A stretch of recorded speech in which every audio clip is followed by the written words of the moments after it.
What is up? Coach Emma here, and welcome back to the Fit Habit Life podcast, where we cut through the noise, talk real health and fitness, sustainable fat loss, and habits that actually work.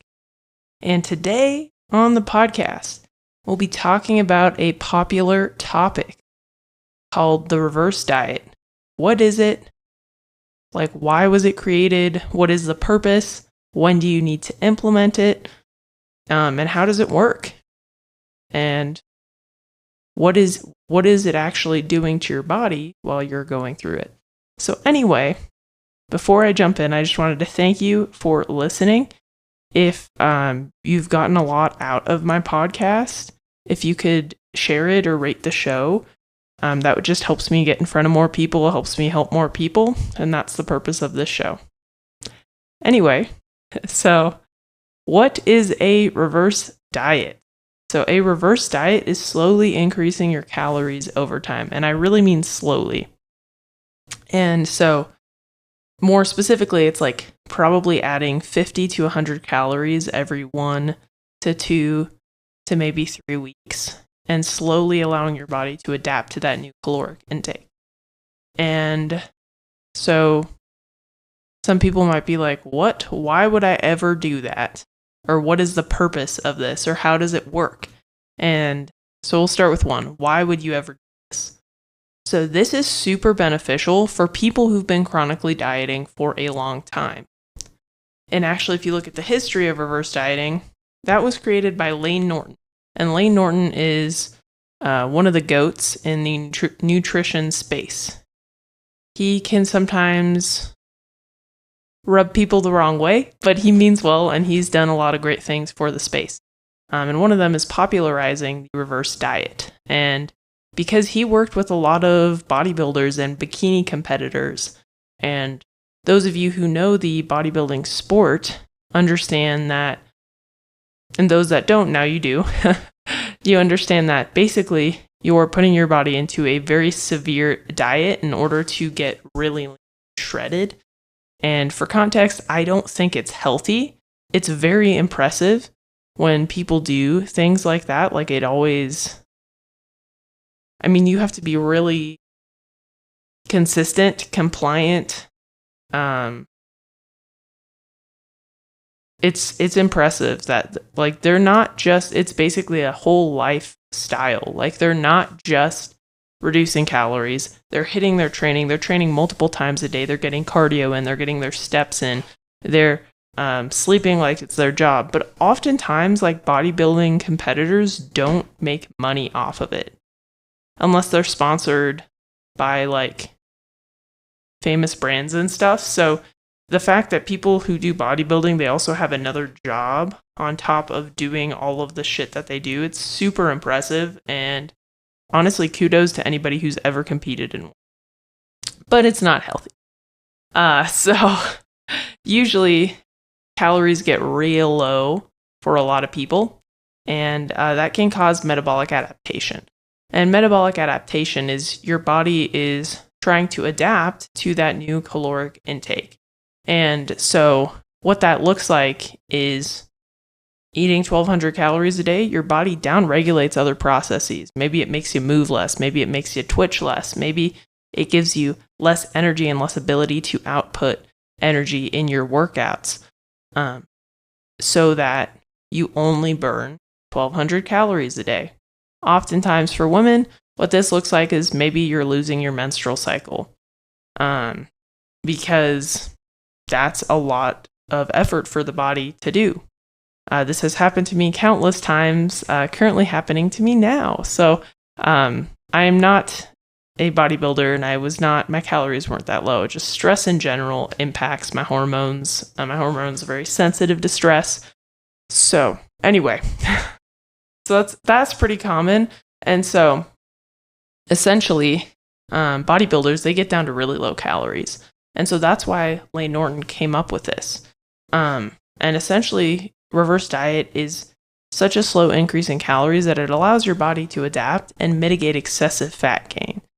And essentially what you're trying to do in a reverse diet is find that top end of maintenance. So you're trying to find the most amount of calories you can consume without putting on more weight or excessive body fat. And then depending on how metabolically flexible that you are and depending on how well your metabolism functions, unfortunately, most people don't have a very high top end of maintenance. Most people's maintenance range of calories, so it's a range. So, and then for context too, right? Most people have a range in where if they eat X amount of calories between that calories, they maintain their weight. So like some people might have a 200 calorie or a 500 calorie range where like some people can eat 2,700 calories, 2,200 calories, weight stays the same. So your body's really adaptable and metabolically flexible.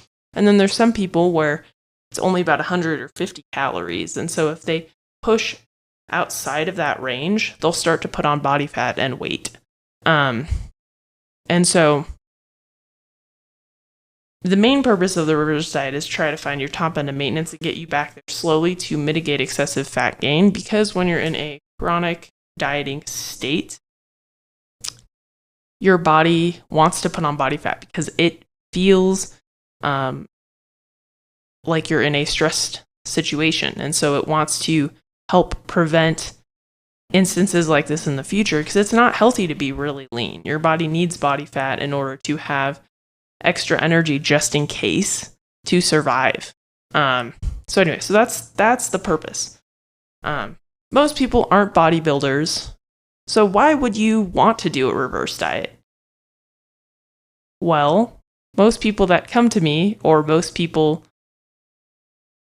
a lot of people who have tried to lose weight in the past, they've tried a lot of fad diets, chronically under eating, chronically low calorie. And so a reverse diet can help you find that top end of maintenance and help you fuel your body properly and help you build muscle. Because as I said, there's like some people whose maintenance calorie range is really large. There's some people, their maintenance calorie range is small. So if you're one of the people whose maintenance calorie range is really small, it's probably because you've been chronically dieting for a really long time, or you don't have a lot of muscle mass on your frame. And muscle is very metabolically active tissue, which means muscle burns a lot more calories at rest than fat. So the more muscle you have on your frame, the higher your maintenance calories will be, and the more metabolically flexible, basically the larger your maintenance calorie range will be as well. So if you've been chronically dieting for a while and you've constantly underfueled, you're eating 12 to 1,500 calories a day, then you probably should implement a reverse diet. And for you, it probably won't be finding top end of maintenance. It'll probably actually be a mini bulk. By mini bulk, I don't mean like 2 weeks on, 2 weeks off. I mean just a small increase in calories, letting your body adapt, building a little bit of muscle tissue. Then once your weight has plateaued, increasing a little bit again and seeing how many calories you can consume without putting on too much weight, but putting on enough to where you start to feel better, your energy improves, your sleep improves, you fit in your clothes better, you look better. The scale might stay about the same, but you fit in your clothes better. People are commenting that you've lost weight. So, and this is a process I've actually implemented with a lot of my clients that have come to me. There are some that do eat quite a bit, and so this is not something that's necessary, but then there's some of my clients that come to me eating 2,000 or less calories a day and they want to lose weight, and I'm like, if we cut from there, you're not eating very much. So this is the process that I implement, and especially with my type A people, the high achievers that do all the things, CrossFit, HIIT, high intensity workouts, putting them on a pure strength training routine and just focusing on walking instead of cardio, HIIT, high intensity stuff, and then slowly increasing their calories. It helps reduce the overall stress that they have in their lives, because oftentimes high achievers have a lot of stress in their life.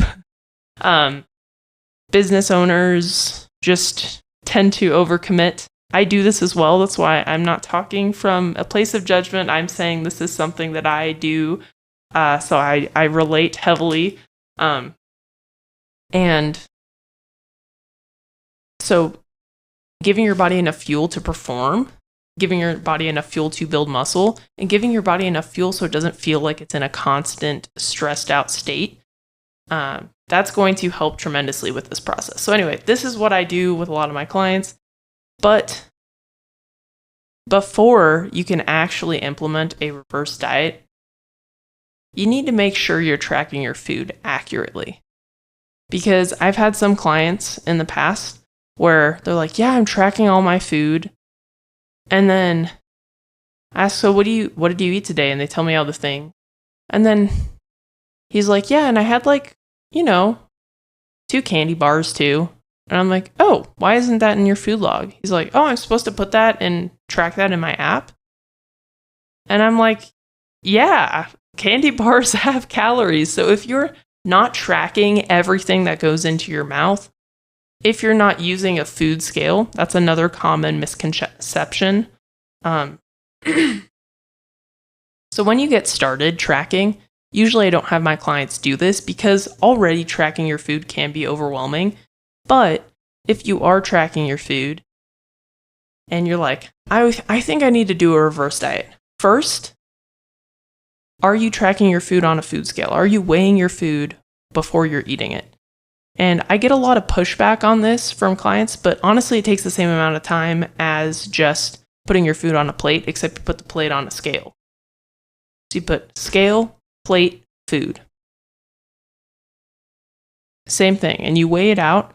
And then the more accurate you can be, the better we can make adjustments and the more precise we can be with those adjustments without putting on excessive body fat, without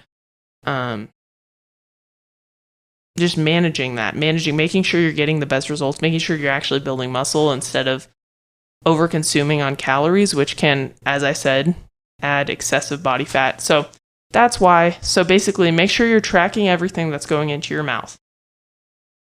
And then 2, use the food scale, because that's going to make sure that what you're doing is super precise. And from there, it's easier to make adjustments without having huge fluctuations or swings. It just makes things more precise. So if you're doing those things and you're like, look, I'm only eating about 12 to 1500 calories a day, then it's probably time for you to start bumping your calories a little bit. And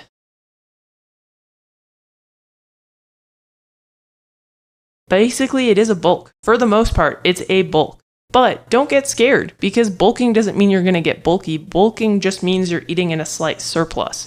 It means you're just eating a little bit more calories than your body's burning, which is allowing your body to use those extra calories to build muscle tissue, lean muscle tissue, to help you look more toned, feel better, improve your energy levels, improve your strength, and just feel better overall. And then the second key thing that you need to be doing, if you're tracking accurately, you need to be strength training, and you need to be strength training properly.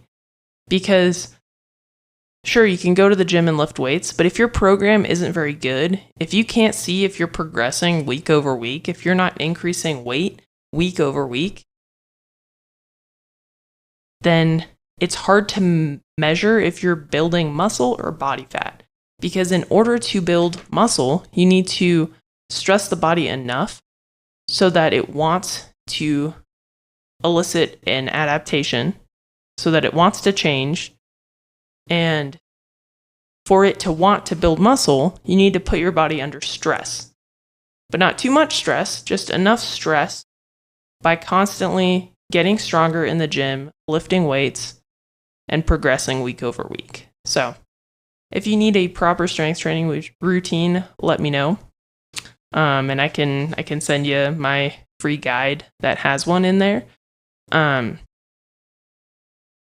yeah, that's also key. That's also key. And when trying to build muscle or reverse diet, if you're overly stressed, if you're not sleeping enough, you should not do this. If you're not sleeping enough, your body's in a stress state. Your body is not capable of building adequate muscle tissue. So you need to make sure you're sleeping enough, your stress is managed. And then if you're strength training and tracking accurately, doing this would be beneficial. The other caveat though is if you do have some form of insulin resistance, and insulin resistance, common terms or common, I guess, diagnoses would be like PCOS, diabetes, prediabetes. Trying to think, there are other. Basically, if your body is not very good at processing insulin and you have elevated levels of blood sugar, going through a reverse diet is not recommended because your body is in metabolic dysfunction. So, fixing the root cause of that first before going into a reverse diet will be really beneficial. And oftentimes it's just lifestyle. So making sure you're moving enough, sleeping enough, managing your stress well, eating enough protein and fiber, eating primarily whole food sources, staying hydrated, strength training, proper strength training program, not overdoing it, not underdoing it, just proper dosage. Anyway, this is what I do with my clients. Like the first part of my coaching program is implementing these habits because these habits impact your metabolism, impact your gut health, impact your overall well-being and ability to lose weight, build muscle, stay lean. So anyway, if you're not doing those things, you have diagnoses of specific medical conditions, going into reverse diet is not going to be beneficial because your body's going to put on excessive body fat. That just tends to be the case from what I've experienced with clients and just in general, like personally, when I wasn't healthy, if I was increasing my calories, I was putting on body fat. So, but there's, again, fix the root cause, fix those lifestyle habits, dial those in. You'll see body composition change. You'll feel better. You'll probably build muscle. Your metabolism will improve. But a reverse diet specifically is for people who've just chronically dieted.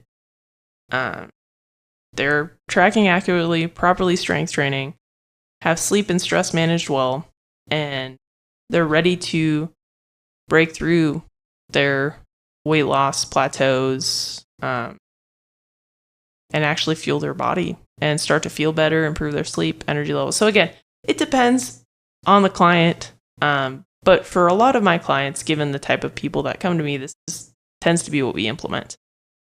And essentially why it's called a reverse diet is you're doing the opposite of dieting. You're not reducing your calories, you're building them up so that you can fuel your body adequately and build muscle and get stronger, feel better, improve the quality of your life, and give yourself more wiggle room.